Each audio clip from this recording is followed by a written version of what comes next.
Hey everyone, this is Melissa Psihudakis and Mallary Thompson. We are here tonight with A Breath Fresh Marketing. Hey Mallary, what's going on? Hey Melissa, not a whole lot. How are you? I'm shot. Yeah, it's been a long day.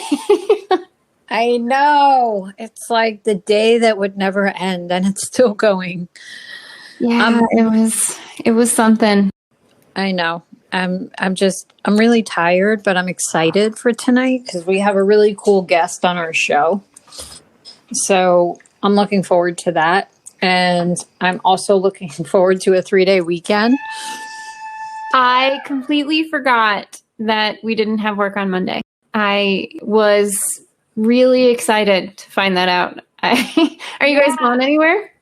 We are actually. Nice. We're going to go to the lake house in Connecticut. So we will be there. And that'll be really exciting and looking forward to it. I hope the weather's going to be nice. I didn't actually check the forecast for the weekend. So I'm hoping sunny and warm. I think it's going to be. I don't really remember seeing rainstorms or anything like that. So that'll be a lot of fun. And everybody gets a day off at Web Rocket. So I'm sure that'll be exciting for everybody. I don't think we're going to do anything. I think it might be too late for us to go somewhere. I completely didn't think about it. So Mallary, are you going to do anything for the weekend? I don't think so. I was just walking around my house a little bit ago, realizing that I haven't cleaned anything in a good week. Oh. It's a nightmare. So cleaning, I guess, is in my future. Yeah. You know what was scary? I realized last weekend that I haven't vacuumed certain rooms in my house in a month. A month. Yeah.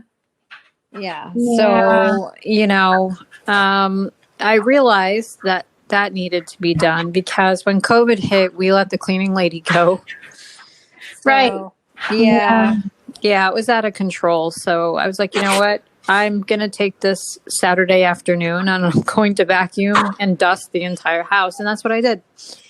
Nice. Yeah, we're going to have that weekend this weekend because there are tumbleweeds of dog hair rolling down the hallways. Oh, right. Megatron's like a really hairy collie, right? An extremely hairy collie. Yeah, I didn't realize they had that much hair. I would definitely take it back for a smaller dog with less hair. Aw, but he's a good dog. He's a pretty good dog. And the kids would be super irritated. They would cry. They'd never forgive me. They'd never trust me with their brother again. That'd be for sure. Well, so tonight we are joined by private chef, cookbook author, YouTube and social media artist, Thesession, aka The Sesh. This guy is on fire. He is blowing up right now.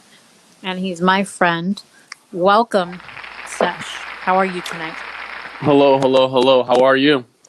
Good. Mal and I were just sitting here chilling, hanging out and talking about this crazy week. How are you doing today? I'm great. Doing well. Nice. Very nice. So for all our listeners that may not already be familiar, you're on a mission to create bigger business opportunities. So what's the end goal and how close are you to your goal? In a nutshell, my goals are to be the most influential person from my city. I'm from Philadelphia. I want to be, the most influential in regards of charitable donation. I want to change school lunches nationwide, and I want to be extremely rich and own a lot of stuff and make plays. Yeah, that's awesome. So you grew up in Philadelphia? Yes, ma'am. Awesome. So talk a little bit about your decision to leave Philadelphia and come to California. Yeah, so Philadelphia is, they know it as a city of brotherly love, but it's ironic that there doesn't seem to be much love. So it's just, for lack of better words, not as much opportunity as California.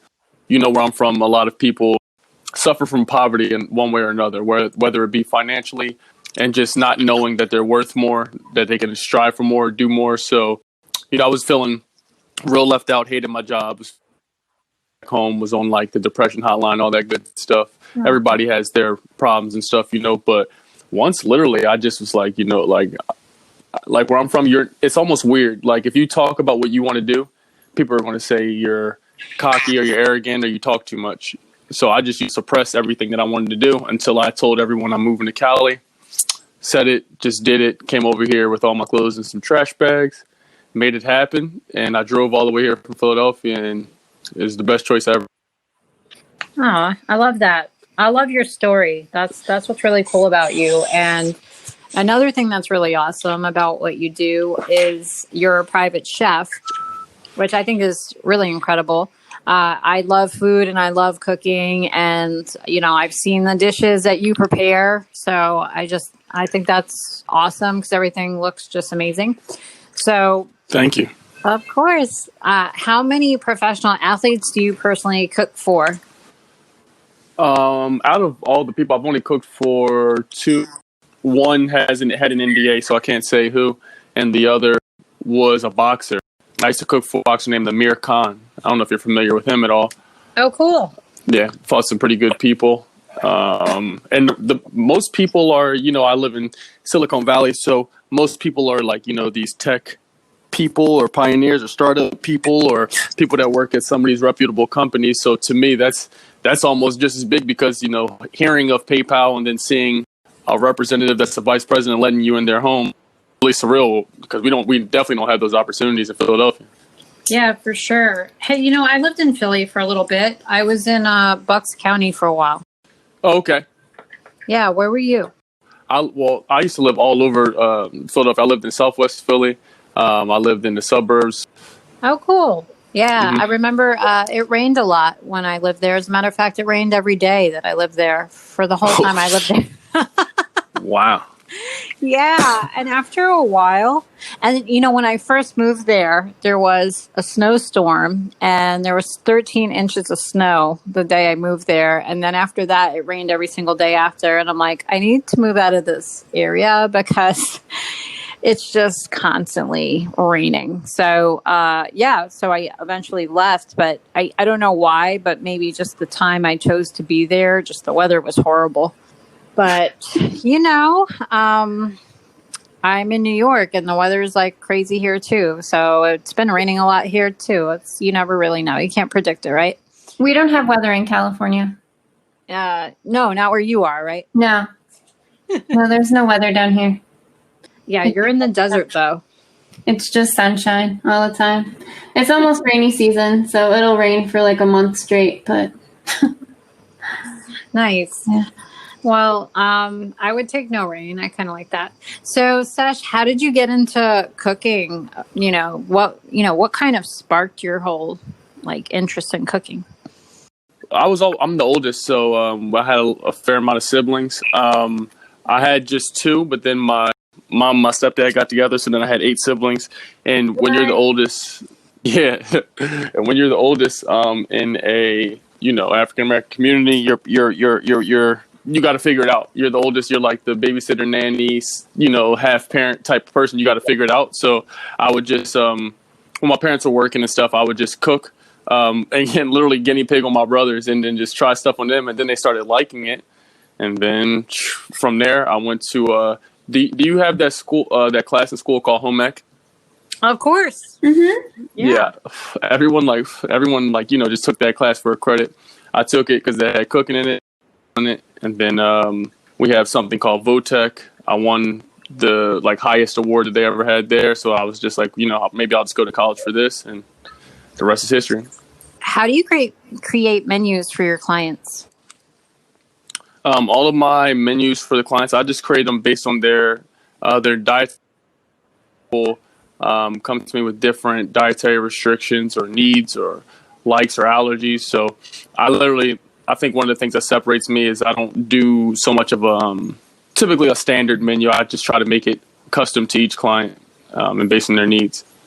Oh, that's cool. Do you feel like seafood allergies is the most popular? Is it peanut or something else or gluten? As far as allergies, I guess maybe a shellfish allergies. Yeah, I haven't run into too many nut allergies, so that's been, I guess, good. Yeah. Yeah, I guess shellfish. Yeah, shellfish. But a lot of people they follow the trends of whatever diet. So a lot of people, change one week, the next week they're following some new diet. They're all over the place. This is a trendy time for health, so I feel like I'm cooking all sorts of things. Well, do you like that, or do you feel like, oh, it's annoying, I have to keep changing it up, or are you like, hey, this is awesome, I get to keep changing it up? I mean, I think it's cool. I like to just keep honing my craft. So every client I have, I'm practicing. I'm still delivering superior service, but I like to just keep getting better and better. And also, I'm not in the business of debating. Like if a client hires me because they want my input on what's healthy and what they should eat, I'm totally going to give you that. But if you just want me to cook you something and you're going to pay me, then that works for me also. Definitely. So where was the last place you got an inspiration for a new dish from? Ooh. I make my food backwards. I literally go off of whatever color. If I think of a color that looks cool and I think of like a flower that I can get that's edible or a garnish that I have, that's literally how I start cooking. I always worry about the visual. I like the aesthetics. That's my favorite part. Honestly, I could probably say maybe if it's not nature, then Instagram. You know how they have a lot of cooking pages or whatever on there? Yeah. Mm-hmm. Yeah, definitely. They got some awesome stuff on there. No, that's cool. So the Simple 7 Meal Vegan, what is it and how did it come about? Okay, so even though I'm good at cooking or whatever, and I was like, I just cold turkeyed. I woke up one day and never ate meat again. So I just Really? Yeah, I mean, I don't recommend that to my clients or people who are looking to transition, but it's just how I do things. I just, again, I don't know. I don't like to debate. I don't like to go back and forth. I'd rather try it and just go all the way in. And I know that, like I said, I figured I could cook pretty well, but then after literally a few days of eating French fries with every meal, rice with every meal, I had to switch it up and figure out some new stuff to make that was actually healthy. Yeah, just literally scouring the internet, reading different books, getting inspired, and just trying different stuff. And then next thing I know, I have a couple recipes I was very confident in. And I was like, you know what? This will help people. Let me write this book. A lot of people were telling me to make it anyway. So. No, that's awesome. And you said you just woke up and said you just quit meat cold turkey. Was there like some kind of reasoning behind it? Because I mean, I don't see myself waking up and being like, oh, I'm not going to eat meat again. I mean, what kind of like led you down that path? Okay, yeah. So yeah, it's definitely more difficult the way I did it, but for African American people and people of color, we're at almost twice as high of a risk of developing cardiac disease. Wow. 7 out of 10 people that we know will get cancer or diabetes. I guess they can choose. We have the 54th lowest life expectancy in America. 20% of the population is on antidepressants, and if we have 325 million people, 20% of that is 65 million people.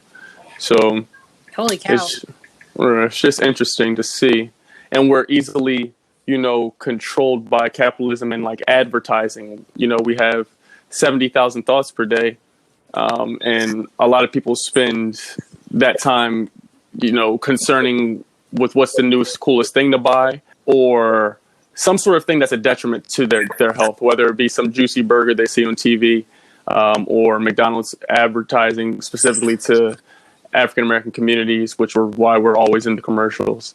And the meat plants are predominantly in minority communities, and the gases that they give off are terrible, and they give those people a 50% likely chance to get asthma. So with just all the stats, I just like stats, and like I'm like a nerd person, and I figured if I can help my family live longer, how can I do it through food? So I had to be the example. Picked on myself, noticed some good help with me, and then been helping other clients and people, and helping my family make some slow changes as well. Nice. That's pretty cool. I like that. And you know what? I didn't know anything about those stats. So thanks for sharing that. That's great that you know that stuff. I didn't know that. So is your favorite dish to eat the same as your favorite dish to cook?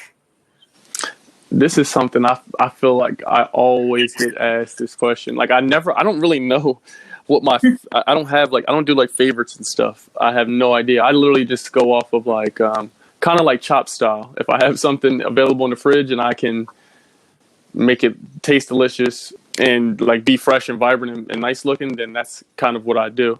Well, I guess something that I'm obsessed with right now is mushrooms, and I never thought that I would like mushrooms to this degree.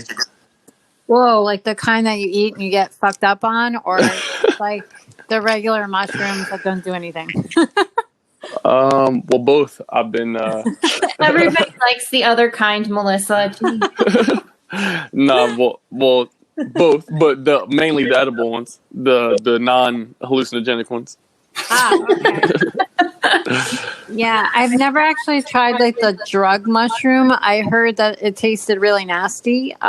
Terrible. Well, that's you don't eat them because they're delicious. Jeez. Exactly. It's like alcohol, but I microdose on them, and you feel like it's pretty awesome. I'm not gonna lie.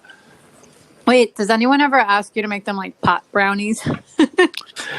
Sometimes, before this whole Rona thing picked up, life was lovely. I was living just grand, and I'm going to manifest even more clientele, whether they want cannabis or whether they want regular food. I'm going to manifest a lot more of that in the future.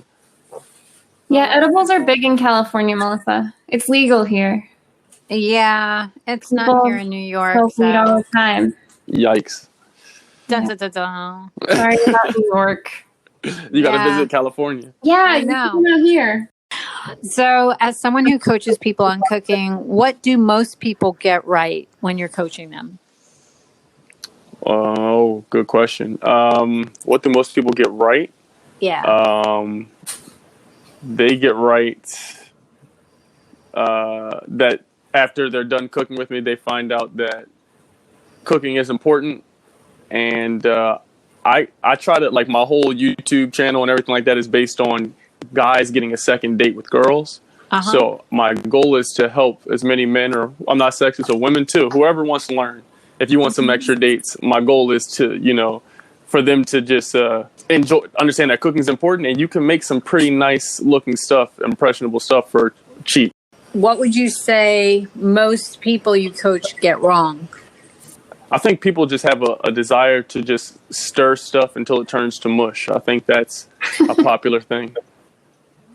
We're just afraid of burning it. That's all. Yeah. Yeah, I can understand that. I figure, this is my thinking. I figure, okay, if I, leave it on one side or what have you for a little bit of time, and then I just shake the pan and flip it a couple times, I wouldn't need to stir it vigorously. But it's, hey, to each his own. It's a learning process. That's why we're here. I think people just like fidgeting with stuff. I really do. For sure. It's our like incessant desire to fuck with things until we like. It's almost like they feel like they're not, like, when we're cooking and shit like that. It's almost like if they're not doing something, they feel like they're not doing right. Yeah, like, I cook the food. The food doesn't cook itself. Yeah, for sure. Exactly. Yeah, you got to own that shit. So, what food publications have asked you to write articles for them? Well, I wrote for a publication in Philadelphia. It was a online blog called Philly Food Grub. That was my first experience into actually writing and getting paid in food and getting to be able to sit in some of the nicest restaurants and write reviews and stuff. So that was pretty awesome. They paid you in food? Yes, because I was like, you have to earn your rankings, I guess, what have you. But it was potatoes and stuff. Follow me. I got paid in snacks. I love snacks. That's pretty cool. Was it awesome to see your name in print for the first time? Yeah, it was pretty awesome. I think the most awesome thing about that was we had like this restaurant, I forget the name, and they were like, supposed to be all hyped up on Yelp and so supposed to be super good. And I went there and you couldn't get a reservation. So we got a reservation and I went and it was mediocre. And I wrote my publication on it. Oh, and then no. The next thing I know, in my Yelp was like the owner of it. And he was like, I would like for you to come back in. We'll pay for it. And, let us know if your experience is better. And it most certainly was better. That's, Melissa has a lot of strong feelings about Yelp. I know back in its heyday, it was like, it was killing businesses. Like, people would have a beef with the owner and just destroy a small business. It's crazy. I think Yelp has kind of gone down in popularity a bit, but. Well, speaking of beef, I bet you make a killer Philly cheesesteak, Seth. I'm the only vegan person who makes better meat than people who eat meat. I knew it. It's funny. It's like with me too. Like I love cooking. I'm not professional in anything like that with cooking, but I can make really good seafood, but I don't eat seafood. See? That's a correlation. Yeah, that's what I'm talking about. It's like, I think what I really like about cooking is the creativity. That's the best part. Mm-hmm. Mm-hmm. No. It's the temporariness of it. You make something beautiful. You can spend days making something that people are just going to eat in 5 minutes. It's like the absolute exercise in futility. It's crazy. I never looked at it like that. That's why I like cooking. Yeah, cooking's the best. And actually, Mallary, your husband cooks as well. He does. Yeah. Well, I mean, he used to do it professionally, so now he doesn't do it anymore because life is cruel. But did he cook in a restaurant, I'm assuming? He did. Yeah, he used to cook in a restaurant, and now that he doesn't do that anymore, he's completely stopped cooking. Well, he says he saves it all for Thanksgiving. So I can guarantee you, cooking in a restaurant. I'm not here to deter anybody. I mean, I think it's definitely necessary if you want to begin in this world because you got to earn your stripes and learn. But it's terrible. It's terrible. It sucks. Yeah, it's definitely a different world. I went to culinary school, and nice. Yeah, in a former life, I did, the whole battalion kitchen. It was a full French battery, and it's intense. Like doing 8 hours at the grill is probably one of the worst experiences of your life. The first time you have to do it, or just like the amount of chopping that's involved, that to keep the kitchen running, the amount of, bell peppers that you have to cut up are just insane. Yeah. My record is 5 cases and my fingers were bleeding. Like it's hard. Like I think, professional cooking is just something that people don't understand how hard it is. It's not just like the skill or learning how long to cook a steak. It's like knife cuts and not cutting yourself. Yeah, I mean, it's just like any other, like high level profession. It's just like you got to know the techniques, like you said, the knife cutting, the proper techniques to execute. And you have to be able to execute no matter what the circumstance. Yeah, it's very technical. For sure. Yeah, for certain. Hey, Sesh, you ever watch that show Chopped? Yeah, most certainly. Yep. Yeah, or Beat Bobby Flay or whatever. Hell yeah, yes. Yeah. You don't like Bobby? I used to love all the No, I remember when there was like this whole thing about nobody liked Bobby Flay. It was ridiculous. It was right around the time of the Bobby Flay throwdown, and the internet just hated Bobby Flay. It was really funny. The Food Network used to be so cool. Yes. Yeah, it's a little lame. It's a little lame lately. Now it's just Facebook videos about how to boil water. Like it's. Ugh. Really? I haven't even seen it. Don't follow the Food Network on Facebook. It'll make you really sad. Speaking of Facebook, what's your favorite social media platform? Instagram, I guess. Instagram or YouTube. All right. Why do you like Instagram the best? Instagram is dope because I'm getting a good following on there. I'm able to, I think, communicate with. I have the biggest audience there, so I'm able to just reach so many people, help so many people, inspire and motivate people, learn, and post whatever content I enjoy. YouTube, I'd say, is literally the closest second place just because on there, I'm releasing all music and I'm releasing cooking videos. My cooking show, that's my Food Network. Right on. Do you think Instagram is so popular for you because you can do the videos as well? Do you think it would be as popular if you couldn't do videos on there? Oh, no, hell no. I mean, wouldn't want to look at pictures all day. Because also, another thing I noticed, like with my first job, I had the luxury of good lighting. So I was able to take my phone, take these pictures, and I gained a lot of following that way. But once I stopped working there, it's hard to be able to take good pictures of the food. You need like good lighting and whatever have you. But the videos, you can get a good video. Right. Yeah. Pictures are definitely more complicated. So I have a couple of questions that are off the script, but so have you had a very bad situation where you're preparing and you're cooking and you like totally slice your finger and start bleeding everywhere? Oh my God. No, 2000%. Do you know what finger condoms are? I do. Yes. I literally used to keep my book bag just full of finger condoms because like working at the restaurant, something's going to get nicked or burnt or whatever. And like, whatever, like I'm the only, young African-American working at this like high-end restaurant. And like, they have these inner city kids. They did a program where they have inner city children come in and who want to pursue a career. And they're like, oh yeah, Seth's the perfect candidate or whatever. So I'm like, all right, cool. So they're like, okay, whatever, shadow him. And they have me cut like, I don't know, a 20-pound bag of onions, which is not the most awesome thing. No. Yeah, it was terrible. And I got probably through like 3 onions. And then I literally looked away and then I just cut through my finger. And I was like, oh, damn. Oh my God, was your finger like laying there next to you and it was like detached from your body and you were like, oh my God. It's harder to cut through bone than you give it credit for, Melissa. It usually stops when it gets to the bone. And you're more likely to have a nice clean cut with a sharp knife. If you have a dull knife, you're more likely to cut yourself really bad because you have to use more pressure. Yeah, or a serrated knife in my case. Yeah. Did you have super glue in your knife kit? We super glue our fingers back together.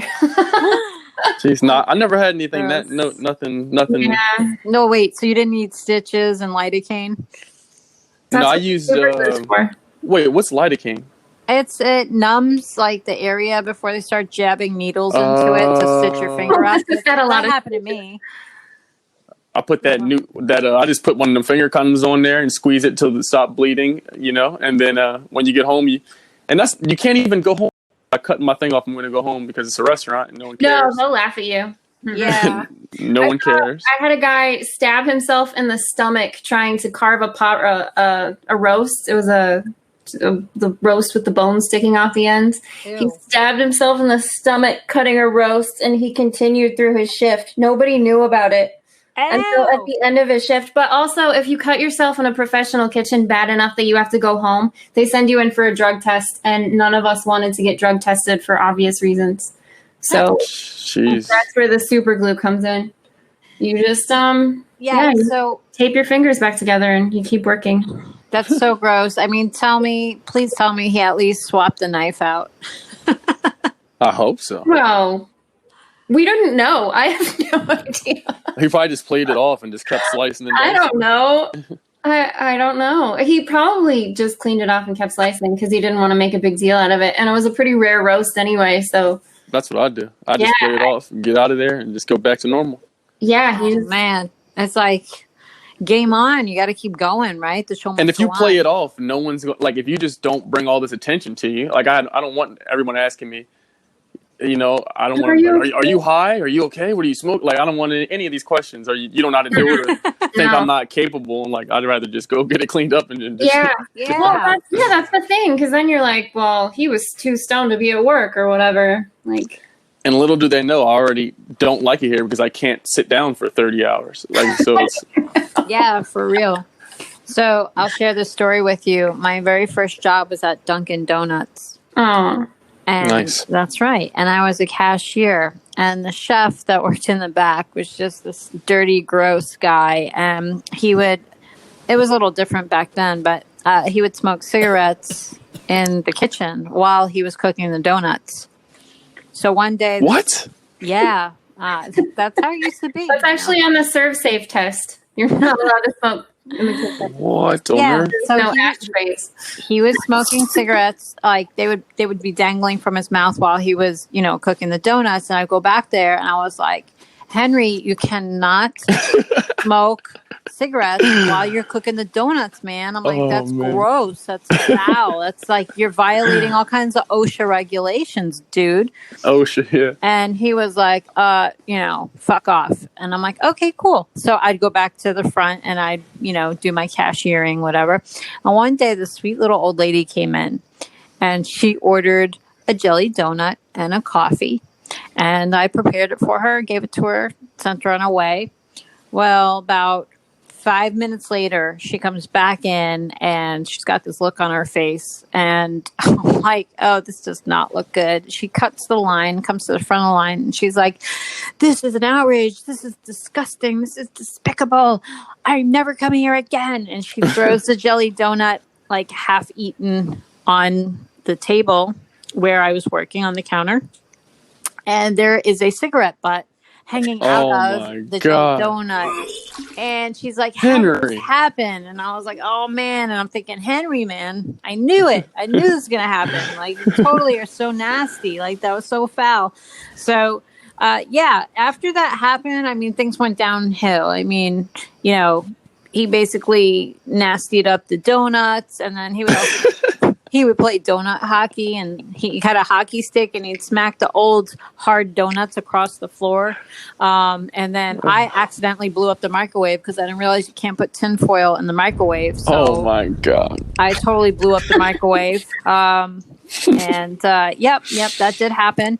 And it got pretty crazy there, it definitely got crazy there, but it was quite the experience. And the funny thing is, I still to this day have never had coffee in my life, even though I served it. And everybody told me, hey, you make the best coffee. I never drank it. I never tried it. Jeez. You and Henry are a team. Oh, yeah. Yeah. Yeah. Wow. That reminds me of some people that we used to work with. That's wow. Henry sounds like a champ. That's great. Yes. A legend. Him. Yeah. Yeah. So we should find him, make him a guest on our show. Yeah, I don't know. I mean, he was older back then, so I don't even know if he's still around. No way. And he's smoking cigarettes while he's indoors, so I don't even know if he's kicking and pushing, but if he is, Henry, I love you. Yeah, and probably licking his fingers. He sounds like a his fingers kind of guy. It was so gross. He was like Henry with the plumber's crack, you know what I'm talking about? He sounds like it. Yeah, smoking cigarettes. When I was younger, I feel like, you cigarettes like inside though. Like, because I remember my parents used to do that. Yeah, there were tons of cigarettes smoked at Denny's when I was in high school. Denny's. Yikes. Yeah. Good times, the 90s. Yeah. Now, it's different today. And with COVID, we're all wearing masks. We all have to be healthy and whatever. Yeah. You sound disappointed. I am a little bit just because knowledge is a heavy burden, That's facts. But it's placed upon those who are worthy, though. You know what I mean? Of course. But, wasn't it fun? Yeah, it was. It was. A mountain of country fried steak and smoke Marlboro Reds. Oh, no, that's not fun. No way. Oh, chicken fried chicken. What? Those are some good times. That stuff was good, though, chicken fried chicken. I had that before. When I wasn't vegan, I had it before. Chicken fried chicken. It's just fried chicken with gravy on it. Yeah, it's pretty good. You know what, Sesh? If you decide to cheat on your vegan diet, then chicken fried chicken is the way to go. No, I can't go. I can't do it. All right. Oh, well, I respect that. Let's hear about your merchandise. What apparel do you offer, and how do those designs come to you? Oh, the merchandise. So I have, for all you beautiful people listening, and for you two lovely young ladies, we have this new merch called the Karen line. Oh, no. Yes. I don't want to be a Karen. See, yeah. So I know if you're on social media, you know what the stigma of the whole Karen and Kevin thing is, and it's my play, on especially me being a person of color, to how can I stand up to this or do something? What thing can I do to bring awareness? I felt as though, on my social media, on my Instagram, equality, I'm like, I do public speaking and things like that. So I felt like my outlet to give back to it would be to make it ironic and have a lady who is also Caucasian saying, and then they did what, Karen? Or making fun of, whatever racist remarks she thought that she could have, that we're just kind of my way to make change, but I'm doing it through fashion because I'm a fashionable young man. You know what I mean? I feel like I have the drip. That's what the young kids call it. That is Ebonics for fashion. I have the good fashion. That's where I'm at. I like that. You got the drip. Yes, ma'am, I do. That's what I believe. I don't know what that means. That That is means Ebonics for. Go ahead, tell for it. fashion. Yeah, right. That means like you got the flair for fashion. Like There what's you up. go. There you Right? go. I have a vast knowledge in fashion, is what I believe. I exhibit fashion. Mallory, have you seen the sesh and his outfits? They're like out of So this true. world, All off the true. hook. I don't project manage for him. That's the nicest way of saying. I'm sorry. I get to watch your social media ads though, so I'm excited about that. I'm excited. Yeah, we got your ads up and running. So. Yeah. Yeah. So, I'm so excited. I feel important. It's official. Yeah, it's gonna be great. This is so awesome. You two are. I don't know if you have a part of the show where I'm allowed to like praise you, but The whole thing. You can do it. Right. Yeah, you can say how great we are the whole time. We love it. Hell yeah, I'm so like grateful, to be a part of just the fact that I'm doing business with, like, you're a big deal, so that makes me feel like a big deal, and I just want to say thank you. Aw, thank you. We love you, Sesh. I haven't Thank done you. anything yet, so I still love you the same though. Nice. So you've got a lot of pans on a lot of fires. So how do you keep it all organized? Like, how do you just stay on top of everything? You're doing so much, and it's like, I don't know. Like, I would go crazy trying to organize and just be on top of everything because you got so much going on. I mean, how do you stay on top of it? Hell yeah. I literally just believe you want, you make time for. So I don't believe in excuses. I also don't think I was ever born with sympathy. I just have empathy DNA, but I don't know. You get one life, and I just feel like if I want to, like, in my mind, I only see myself as, a millionaire, but not even just money. I see myself very influential, going around the world, changing lives and doing stuff. So I can't do that if I'm not making moves. So that's what I think about. I meditate every day, and I just write down all my goals and view them every day, and have someone hold me accountable for them. Speak them every day, everywhere I go. Every time I come into conversation with people, I speak it as if it's happening, so that the universe, because our words are powerful, whether we believe it or not. And I feel like, just getting up off your ass and showing up is sometimes it doesn't matter if you don't know what to do the proper way. It's just you getting up and showing effort. You may meet the CEO of something you never knew you would meet. So I don't know. I write it down, and then I just view it every day. So when the workday is done, what occupies your time? Can I talk about weed on here or? Yeah. Okay. Yes. So, so. I guess this kind of answers the question now, doesn't it? Yeah. You're like, the guys talk about weed. Yeah. That occupies my time. It's amazing. Oh, here's another thing too. Like I'm huge on, I've come to realize I'm huge on breaking stereotypes. So another thing, they say stoners can't do this and that. I had the highest grades in my school. I was high every second, every minute. And the same remains the same. And I just feel like if it impacts you negatively, yes, for sure, I would say cut back anything that impacts you negatively. But, my free time, I like to smoke. Well, I'm pretty much smoking the whole day. So it's not like as soon as I get a free minute, I'm just going to smoke. I'm smoking already. But to learn a bunch of shit, I think being intelligent keeps you from being a fool, and just keeps you from letting other people control your life. So I just like to learn stuff, to be honest. No, I can appreciate that. And you know what, Sash, you're always keeping it real. The first time you and I met, we actually spoke on like a Zoom video, and you were sitting there like smoking this huge blunt, and I was like, wow, this guy just doesn't give a shit. A vegan blunt, by the way, folks, is all vegan. Yeah, it was like, oh God, our blunt's not usually vegan. I don't know. It was just a tobacco-free one or whatever. Right on. You know what I mean? Okay. Halfway. Yeah. I don't know. I saw you smoking something, and I'm like, this guy's just keeping it real over here. Like, he doesn't care. And I'm like, me being from New York, that's the thing that New Yorkers are known for, that we keep it real. We say what we think. We don't sugarcoat anything. And, we're not afraid to be who we are. So that was a cool thing. But you being from Philly and everything, like, I definitely saw that parallel there. It's just kind of like, this is me. This is who I am. If you don't like it, oh, well, too bad. And, I just felt like you were really cool. So, That's awesome. Yeah. And I didn't mean to be like, I wasn't also trying to even be, that's really awesome that you said that, but also I wasn't like smoking like, this is like, you know what I mean? Like blowing it in your face. This lady is going to like, she's either going to like me or not. I literally just, that's just literally normal. I didn't even know that. No, that was even. This is the most people part. don't smoke weed on video calls. You probably know that. Wait. But I thought like, what I'm saying, if you've seen my content and what I like on my Instagram and stuff, like I'm talking some good, important, intelligent shit, but I'm always like, smoking weed and stuff. So I was just like, oh. Yeah, we've seen it. We've seen it. There was one guy who ate a bowl of cereal, but for the most part, people yikes. Put things in their mouths. He was eating a bowl of cereal on the video, and I was actually getting nauseated because like super close to the microphone. So it was like an ASMR thing. It was really it was so gross. Yikes. No. Well, the other caveat to when we spoke on video the first time was, aside from you smoking this enormous blunt, was you had no shirt on.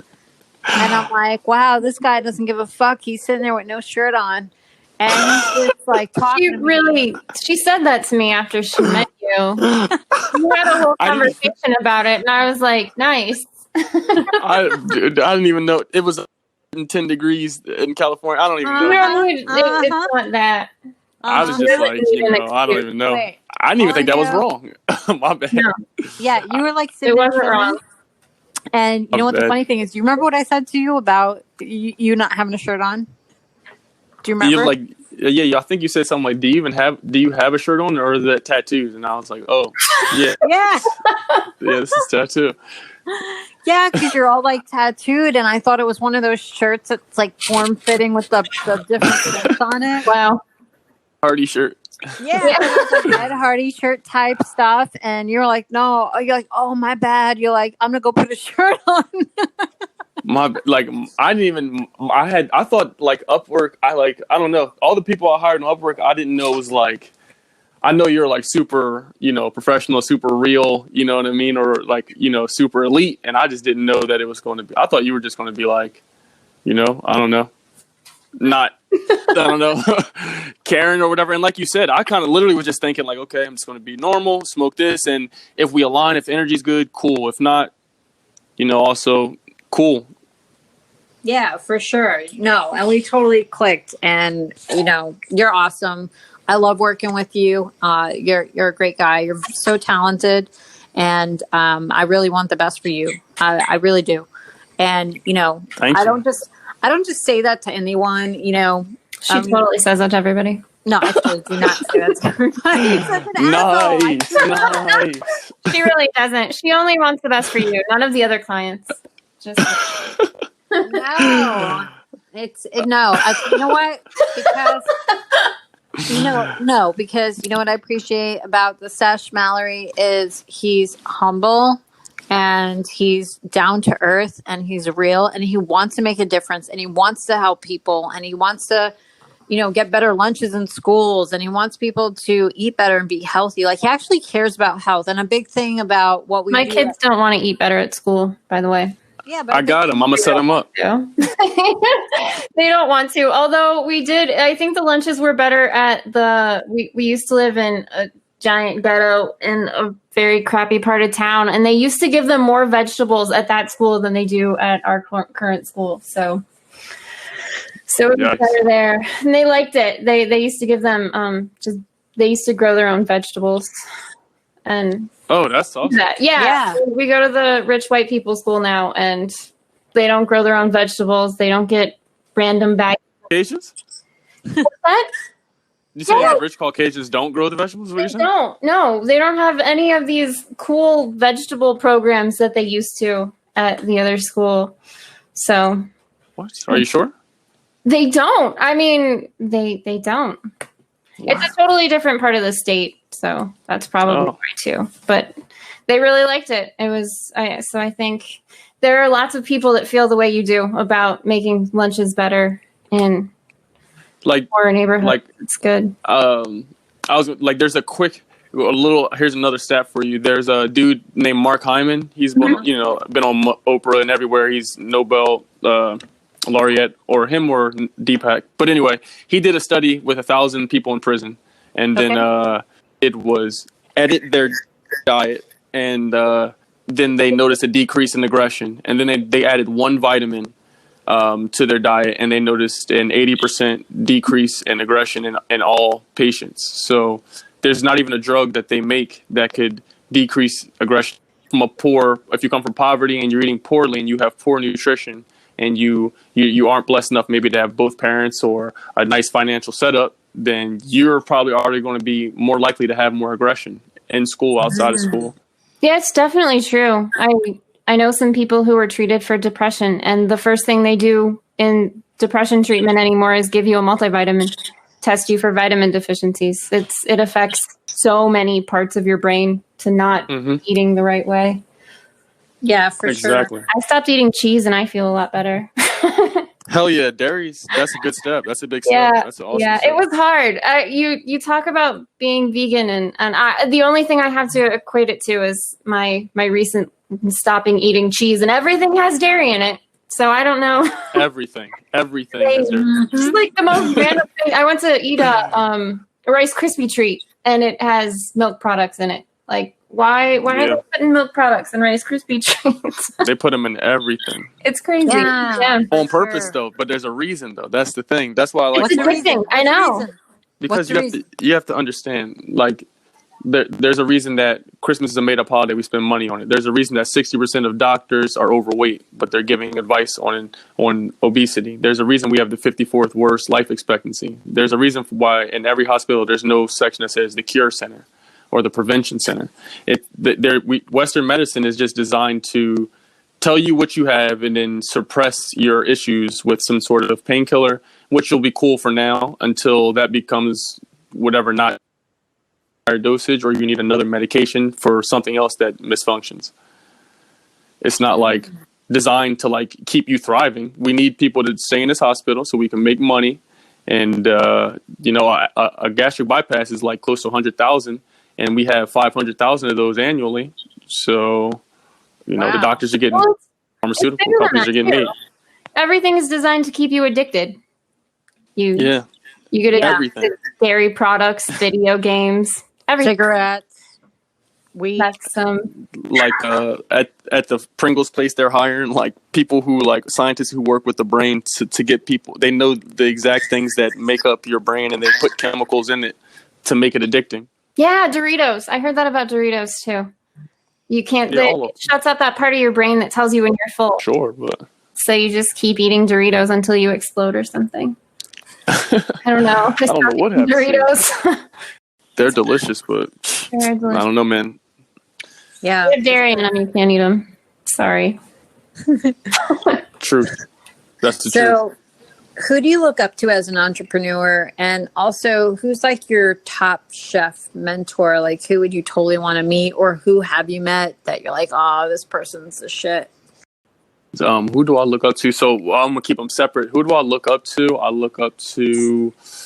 I don't have one person in particular, but I would say like literally I'm always learning. So any person that has ever done or defying a stereotype. So any person, whether you're just a mom, a single mother that, has to raise her children because the father, dipped out, or whatever you are, just if the stereotype is that women can't get a job here, and then you defy that, like Madam CJ Walker, and you go ahead and make yourself a multimillionaire off of a product.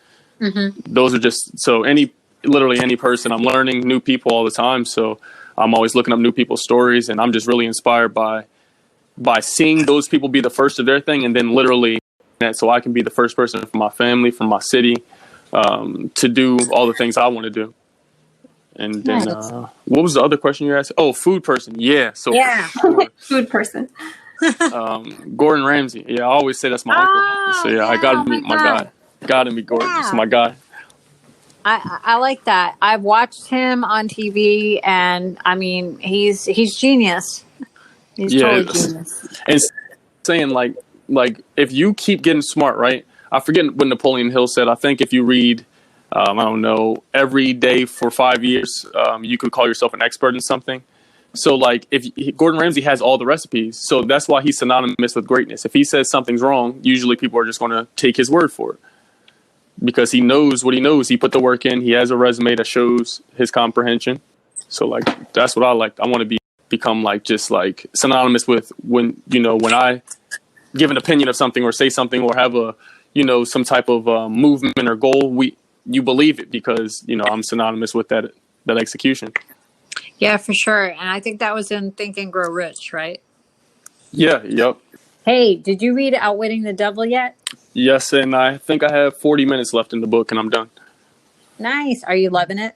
Yeah, it's pretty dope. I like the perspective. I thought it was pretty cool how he literally had the devil answering all of his questions, and he had him at his mercy. That was pretty awesome.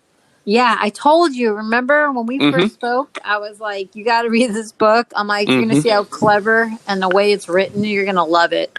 And you see how it happened. Like you said, I was the first person. Not only did I have smoking, but like that is irrelevant. What the information we exchange, the energy we exchange. Literally, within minutes, we're talking about books to read and other ways we can help each other. So like, I'm a huge believer in energy, and I feel like that's just another example. Yeah, 100%. And you and I connected right away on Napoleon Hill. And I know we were talking about, and I remember you said something. I was like, you were talking about Think and Grow Rich, whatever. And I was like, yeah. And then I talked to you about Outwitting the Devil. And then we started talking from there. And it was just like we were connecting on all these different levels. And, I think it's pretty cool that, you're reading the same stuff I was reading. And, I was like, this guy, he's pretty cool. And it was really exciting. And I was excited to work with you. Yes. So I'm definitely blessed. I feel like the same. So I'm definitely appreciative. So you've talked a little bit about people that you admire. Tell us a little bit about the person that you've helped the most. I guess I have like kind of two examples. One, I like to lead by action. So one of my friends has a black owned place that does hair. She did my hair and I surprised her because there's, times where I was having no money and she did my hair for literally like food or something like that. So I gave her $1,000 tip. So that was pretty cool. That made me happy. Yeah. Oh my God. Slash, you're the best person in the world. I love hearing these feel good stories. And, I mean, you're literally making someone's day, their month, their year. When you do something like that and you're giving back, like, I love that. I love it. Exactly. That's my favorite stuff to do. Like, cause the more you do good stuff, it's like you have a higher likelihood of letting your dreams coming true anyway. And it's like, I don't know. I like helping people. It just makes sense. If someone's struggling, it's like, what? That doesn't make sense to me. I don't know. Cause some people come from, a certain life or whatever. So maybe, you might think that everyone has it as easy as you, or something like that. So there could be some bliss that people are just, naive to, I guess. 100%. Yeah, I believe that. So what's on your radar? What do the next 3 years from now look like for you? 3 years. I'm going to be on, I don't know how the years go, but I know that for sure. I don't know if they have an under 35 list or whatever, but I'm going to be on Forbes one way or another. Yeah, you will. Be on there. And see, 3 years. That's a lot of time. In 3 years, I will be one of the top 100 most influential YouTubers. I will have purchased my mother a home as well if he needs one. If not, a car. And, I will start making as many charitable contributions as I can. That's what's so great about you. You're a philanthropist and you want to give back and you want to take care of those who've taken care of you. I really love that about you. You're just the real deal. And I wish there were more people out there like you. Hell yeah. We just got to keep inspiring them, and they might have a change in heart. That's right. That's right. I love that. So how do people find you online? What are your social media handles? Okay, yes. So Snapchat, whatever else, Facebook at Thesession CA. That is TheSessionCA. On YouTube, just go there and type in Thesession. I should be the first person that pops up. I got a lot of good cooking videos for you there. Okay, awesome. Well, great. So, Sesh, thank you so much. It's been a pleasure having you on our show, and we wish you much success in your future. And keep on keeping on. I'm gonna go teach my kids what dripping means. It's gonna be great. That's hilarious. They probably know. They probably don't. No, no. They don't get out very much. I tried to be optimistic. I know. I appreciate that. Thank you both. I appreciate you, and have a great. Thank you too. Have a great Labor Day weekend. You too. Bye-bye. Thanks, Sash. Take care, man. Later. Bye-bye. All right, bye.